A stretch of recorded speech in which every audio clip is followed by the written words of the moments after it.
आतंकवादियों से लड़ाई लड़ते हुए हमारे 3 जाबाज साथी, एक जॉइंट ऑपरेशन था, इसको हम मिलिट्री की भाषा में कहते हैं हार्ड इंटेलिजेंस मिली, हार्ड इंट बोला जाता है, वो मिली कि मिलिटेंट्स इलाके के अंदर हैं। तो उन्होंने समय ना गवाते हुए अपनी प्रॉपर ऑपरेशनल ड्रिल के साथ जॉइंट ऑपरेशन किया। इस जॉइंट ऑपरेशन के अंदर 19 राष्ट्रीय राइफल, जो कि सिख लाई रेजिमेंट की ट्रुप्स उसके अंदर डिप्लॉयड रहती हैं, तो उन लोगों का और जे.एंड.के पुलिस का जॉइंट ऑपरेशन था। इसके अंदर हमारे बहुत ही जुझारू साथी मनप्रीत सिंह जी, जो कि कमांडिंग ऑफिसर 19 राष्ट्रीय राइफल के, उन्होंने अपने 2 साथियों के साथ इस ऑपरेशन को फ्रंट से लीड करते हुए, अपनी जान की परवाह ना करते हुए, एक अच्छे भारतीय सेना के, इंडियन आर्मी के लीडर की तरह इस ऑपरेशन को लीड किया। और उसमें उनके कंपनी कमांडर आशीष धोचक, जो सिर्फ 34 साल के हैं, और हुमायूं मुजम्मिल भट्ट, जो कि जे.एंड.के पुलिस के डीएसपी हैं, इन्होंने अपनी शहादत दी। और ये ऑपरेशन कल से चल रहा है। सुबह 6:45 पर कर्नल मनप्रीत ने अपने परिवार से बात की थी और कहा कि हमें ऑपरेशंस में जा रहे हैं, और कल लड़ते हुए हमारे जाबाजों ने टेररिस्ट के साथ अपनी सुप्रीम सैक्रिफाइस दी। जब हमारे साथी लड़ाई लड़ रहे थे और उनका बलिदान वो देश के लिए कर रहे थे, तो मुझे ये कहते हुए बड़े शर्मसार हो रहा हूं आज कि हमारे प्रधानमंत्री मोदी जी उस समय अपना महिमा मंडन अपने ही लोगों के द्वारा, अपने ही बीजेपी के हेडक्वार्टर में अपना ही महिमा मंडन कर रहे थे, और उन पर फूलों की बरसात हो रही थी, फूल मालाओं से उनका स्वागत हो रहा था, और वहां पर हमारे साथी गोलियों से छलनी हो रहे थे, हमारे साथी लड़ाई लड़ रहे थे, देश की सेवा में रत थे। मुझे वाकई में यह सोचकर आश्चर्य होता है कि हमारे प्रधानमंत्री जी, बीजेपी के कैडर्स, बीजेपी के प्रेसिडेंट और बीजेपी के सभी भक्त लोग, क्या उनको अपने देशभक्त सैनिकों का याद नहीं आया? क्या उनको ऐसा नहीं लगा कि उनके साथी जो है वहां पर देशभक्ति में, बीजेपी हेडक्वार्टर के अंदर तो लीन है मोदी भक्ति के अंदर, लेकिन उनकी सेना जो है वो वहां पर लड़ाई लड़ रही है? मुझे शर्म आती है कि हमारे एक तरफ तो हमारे प्रधानमंत्री जी हैं जो देश को लीड कर रहे हैं, अपना महिमा मंडन करा रहे हैं, और एक तरफ मैं गर्व महसूस करता हूं कि वहां पर कमांडिंग ऑफिसर मनप्रीत सिंह अपनी पलटन को लीड करते हुए, अपने क्यूआरटीज को लीड करते हुए लड़ाई लड़ रहे हैं और अपनी शहादत दे रहे हैं। ये दोनों बातों में बड़ा विरोधाभास है।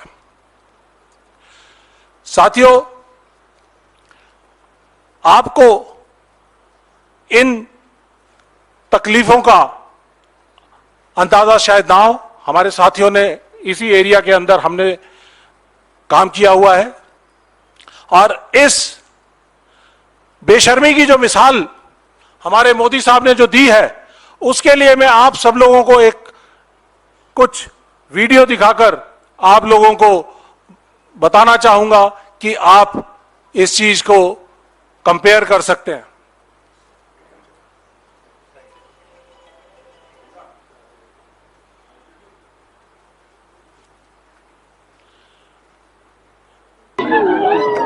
ये भाई में हमारे साथी हैं, परिवार हैं, जो एक तरफ लड़ रहे हैं, लड़ने के बाद अपनी शहादत दे रहे हैं, उनके परिवार में दुख मनाया जा रहा है।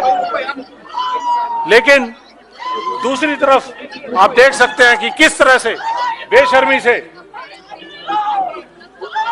फूलों को स्वीकार किया जा रहा है, किस तरह से फूलों की मोदी जी पर बारिश हो रही है। शर्म की बात है। और देश की सेना, हमने बहुत सारे लोगों से बात किया, हमारे बहुत सारे सैनिकों के ग्रुप हैं, पूर्व सैनिकों के ग्रुप हैं, सब लोग इस बात की निंदा कर रहे हैं कि ये कैसे हमारे प्रधानमंत्री है, ये कैसी हमारी सरकार है जो अपने आप को देशभक्त सरकार बोलती है, जो अपने आप को राष्ट्रभक्त सरकार बोलती है, जो अपने सैनिकों के और अपने जो सोल्जर्स हैं उनकी शहादत के ऊपर उनका मान सम्मान ना कर उनकी अवहेलना करके, असंवेदनशीलता दिखाकर अपने बीजेपी हेडक्वार्टर के अंदर फूलों की बारिश करवा रहे हैं। शर्म की बात है। साथियों,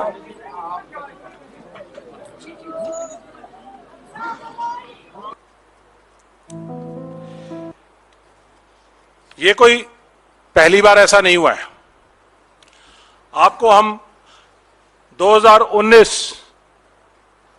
के कुछ पल दोबारा से याद दिलाना चाहते हैं, जब 13 फरवरी 2019 को हमारे 40 जाबाज सैनिक अपनी कॉन्वॉय में श्रीनगर जाते हुए, जिनको जहाज डिमांड करने पर जहाज से ना ले जाकर रोड के रास्ते ले जाया गया और 40 हमारे साथी शहीद हुए। और वो भी इसी जगह के पुलवामा और अनंतनाग, ये दोनों एक साथ जुड़े हुए डिस्ट्रिक्ट्स हैं। साउथ कश्मीर हॉटबेड है मिलिटेंसी के तौर पे। इन्फिल्ट्रेशन बहुत ज्यादा हो रही है इस साल और हमें उम्मीद थी कि कुछ ना कुछ ऐसा दुर्घटना घटेगी। तो मैं आपको याद दिलाना चाहूंगा पुलवामा के कुछ पल, जब वीडियो दिखाएंगे। ये हमारे सैनिकों की शहादत हुई थी। 250 किलो आरडीएक्स पुलवामा में घूम रहा था। हमारे साथी, हम लोग सब इस बात के गवाह हैं कि आरडीएक्स वहां पे थोड़ा सा भी कहीं इधर से उधर हो जाता है तो सेना चौकन्नी हो जाती है। और 250 किलो आरडीएक्स किस तरह से उस समय पर वहां पर घूम रहा था, तो ये उस समय के गवर्नर सत्यपाल मलिक जी ने इस बात का खुलासा किया था। और इस समय पर आप मेरे बाएं हाथ पर देख सकते हैं, मोदी जी उस दिन भी अपना महिमा मंडन कर रहे थे। मोदी जी उस दिन एक डॉक्यूमेंट्री की रिकॉर्डिंग कर रहे थे, शूटिंग कर रहे थे।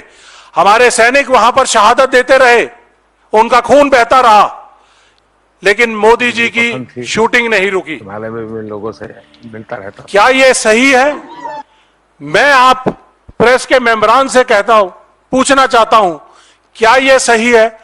देश का सैनिक अपने देश के लिए अपना खून बहा रहा है और हमारे देश के प्रधानमंत्री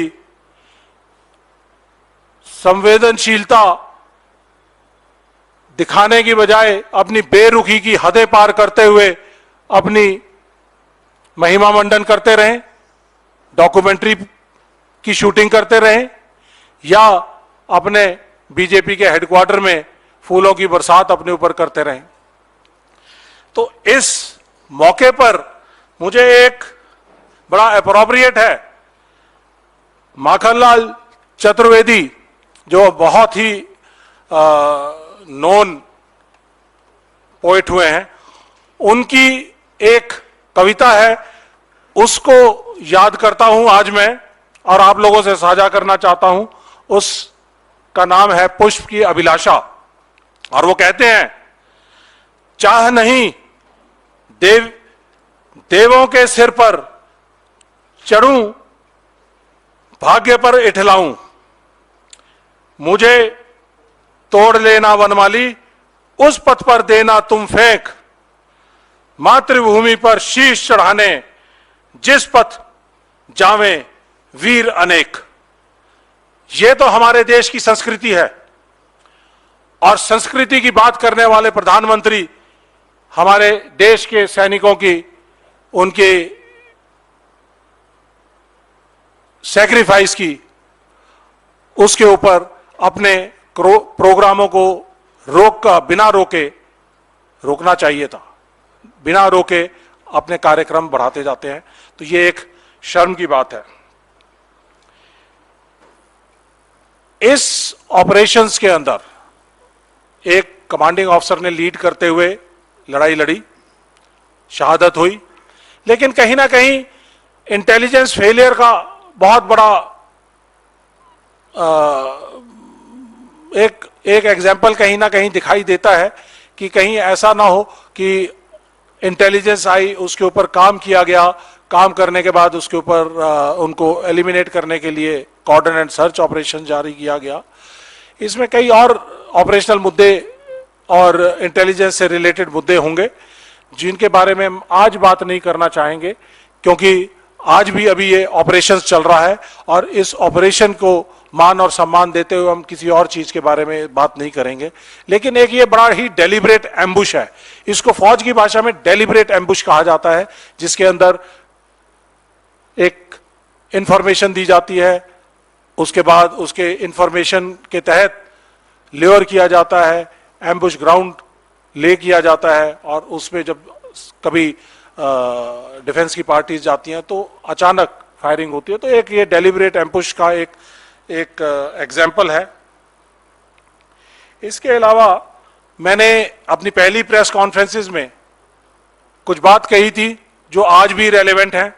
इस साल तकरीबन 30 से ज्यादा टेररिस्ट अटैक हो चुके हैं, काफी हमारे सैनिकों ने अपनी जान गंवाई है, शहादत दी है।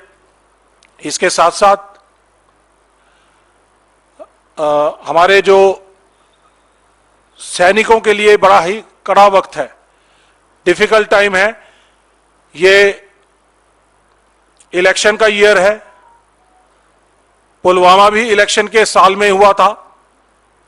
हमने पहली प्रेस कॉन्फ्रेंसेस के अंदर यह भी कहा कि ये साल हमारे देश के सेना के लिए सबसे मुश्किल वक्त होगा, क्योंकि ये इलेक्शन का साल है और कितनी घटनाएं ऐसे घटेंगी इसके बारे में अंदाजा नहीं लगाया जा सकता। लेकिन फौजों को और देश की सेनाओं को सतर्क रहना पड़ेगा, और किसी तरह का भी जो अंदेशा है गलत ताकतों का हमारी देश की सेना को कमजोर करने का या उसको आहत करने का, तो उससे हमें बचते हुए अपने दिशा में आगे बढ़ना पड़ेगा। लेकिन हमें मोदी साहब से कुछ सवाल तो जरूर पूछने पड़ेंगे कि मोदी साहब, आपने किस चीज का आप सेलिब्रेशन कर रहे थे?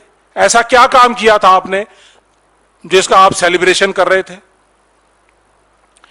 आप अपने ही लोगों के बीच में ही अपना महिमा मंडन क्यों कर रहे थे?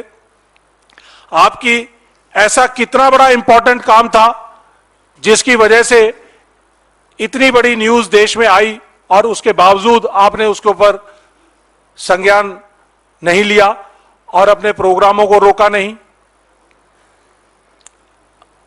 तो ये हम सवाल मोदी जी से साफ साफ पूछना चाहते हैं। और इसके साथ साथ कई सारी और भी घटनाएं हैं जिनके बारे में हम बात करेंगे, आने वाले समय के अंदर बात करेंगे। लेकिन हमारा देश इस टाइम पे आहत है, घायल है, लेकिन हम फिर वापस उठेंगे, लड़ेंगे, परिवारों को जोड़ेंगे। जुड़ेगा भारत, जीतेगा इंडिया, इसी मुहिम को आगे लेते हुए चलेंगे। और यह भी साथ साथ मैं कहना चाहूंगा इस प्रेस कॉन्फ्रेंस में आपके माध्यम से कि देश की सेना आहत है, देश के लोग आहत हैं। मोदी जी, देश के सारे देशभक्त नागरिक आहत हैं, लेकिन आपके बीजेपी के जो भक्त हैं उनके बारे में हम कुछ ज्यादा नहीं कह सकते कि उनकी क्या मंशाएं हैं, क्या उनकी सोच है। और इस प्रेस कॉन्फ्रेंस में मुझे कुछ पंक्तियां हरिवंश राय बच्चन जी की एक कविता है, घायल हिंदुस्तान, वो मुझे याद दिलाती हैं कि आज का जो समय है वो वही समय है, लेकिन हिंदुस्तान घायल जरूर है, लेकिन हिंदुस्तान फिर दोबारा से रिएक्ट करेगा, हिंदुस्तान फिर दोबारा से खड़ा होगा। इसकी कुछ पंक्तियां आपको सुनाऊंगा। आंधी के पहले देखा है कभी प्रकृति का निश्चल चेहरा, इस निश्चलता के अंदर से ही भीषण तूफान उठेगा, मुझको है विश्वास किसी दिन घायल हिंदुस्तान उठेगा। जय हिंद,